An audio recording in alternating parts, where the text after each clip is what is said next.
প্রত্যেকজন ব্যক্তি এই আনন্দ খোঁজার জন্য দৌড়াচ্ছে, এমনভাবে দৌড়াচ্ছে যে যেভাবে হোক ভালোভাবে থাকতে হবে। এবং সেই জন্য তারা যে নীতি বা অনুসরণ করার চেষ্টা করছে সেটা হচ্ছে চারবাক নীতি।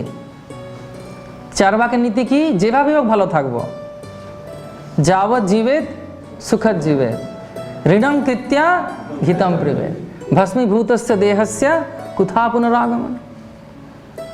যতদিন পর্যন্ত বাঁচবো ভালোভাবে বাঁচবো, রাইট?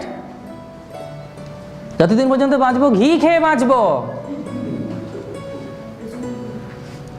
এবং সেই ঘি কিনতে গিয়ে যদি আমাকে ধার করতেও হয় ধার করে ঘি খাবো, কিন্তু ঘি খাবো। মরে যাবার পরে কে দেখেছে কি হয়েছে?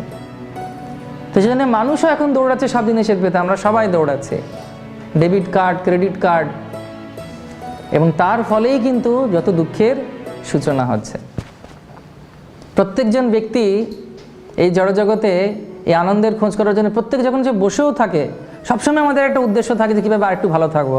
একভাবে কেউ বসে থাকতে পারবেন না, হয় পা ওঠাবেন, পা নাচাবেন, হাত ওঠাবেন, হাত নাচাবেন। প্রত্যেকের মধ্যে সেই প্রবৃত্তি থাকে আর একটু ভালো থাকার, এবং তার জন্যে যেহেতু প্রকৃত উদ্দেশ্য মানুষ জানছে না প্রকৃত আনন্দ কী, তার জন্য সে ভুল পথে পরিচালিত হয়।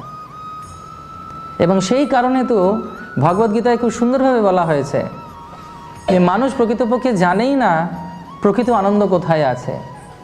কবির ভাষায়, আমি পাগল হয়ে বনে বনে ঘুরি, আপন গন্ধে মম কস্তুরী মৃগ সম।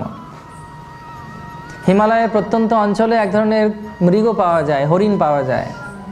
সেই হরিণের পুরুষ হরিণটির যখন প্রাপ্তবয়স্ক হয়, তার নাভির কাছে এক ধরনের রেচক পদার্থ জমা হয়।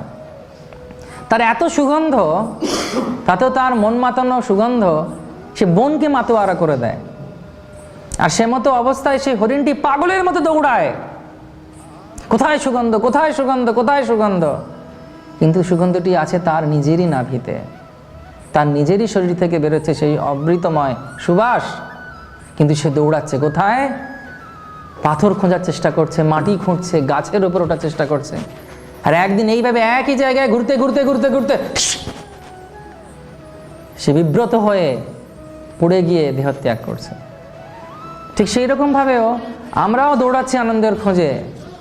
কলকাতায় দৌড়াচ্ছি, ভাবছি এই কাপড়টা যদি আমি কিনে ফেলি তাহলে আমি খুব ভালো থাকবো, সব থেকে বেশি সুখী হব। এই গাড়িটা যদি আমি কিনে ফেলি, ফেরারি, তাহলে আমি খুব খুশি হয়ে যাব। আমি যদি এই বাড়িটা, এই ফ্ল্যাটটা কিনি, দক্ষিণ খোলা, পূর্বে হাওয়া, পুকুর, পূর্বে হাঁস, পশ্চিমে বাঁশ, দক্ষিণ খোলা, উত্তরে নালা। এটা শাস্ত্রে, মানে এটা একটা ছোট্ট ছক ভালো বাড়ি কেনার, জানেন?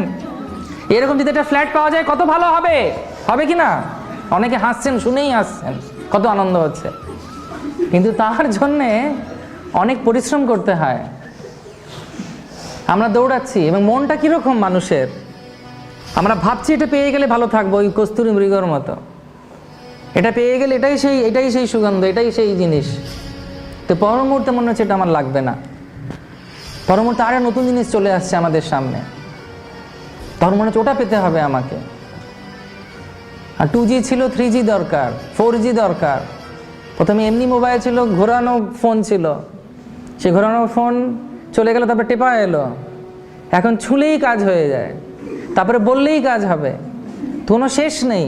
এবং এই মানসিকতাকে উপরে ভিত্তি করে মানুষ ভাবছে একটু সম্পর্ক ভালো করে ফেলি কারোর সঙ্গে, তাহলে খুব ভালো থাকবো, আমি যদি এই জিনিসগুলো পেয়ে যাই আমি খুব ভালো থাকবো। কিন্তু আমাকে আপনারা বলুন, একটা জিনিস থেকে, জড়জাগতিক কোনো জিনিস থেকে কতদিন পর্যন্ত আনন্দ আপনারা পেয়েছেন, বা সুখ পেয়েছেন, বা পরিতৃপ্তি পেয়েছেন?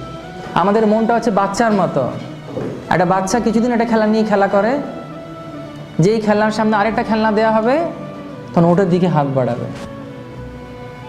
এবং সেই জন্যে আমরা সম্পূর্ণরূপে বিধ্বস্ত হয়ে রয়েছি। যেহেতু আমাদের অহংকার এবং আমাদের মানসিকতা আমাদেরকে এই দৌড়াচ্ছে, আমরা এই মরুভূমির ভেতরে যেভাবে মরীচিকার দিকে মানুষ দৌড়ায়, ঠিক সেই রকম আনন্দ পাওয়ার জন্য আনন্দটা মনে হয় অনেক দূর সুদূর করা হতো। এটা পেয়ে গেলে আনন্দ পেয়ে যাব, এটা পেয়ে গেলে আনন্দ পাবো, কিন্তু আনন্দ অনেক দূরে, কারণ আনন্দটা হচ্ছে একটি আধ্যাত্মিক শব্দ। সেজন্য জীবন জিজ্ঞাসার প্রথম উদ্দেশ্য কীভাবে ভালো থাকবো, কীভাবে আনন্দ পাবো। সেজন্য আমাদেরকে বুঝতে হবে যে ছোট আমাদের কবে শেষ হবে।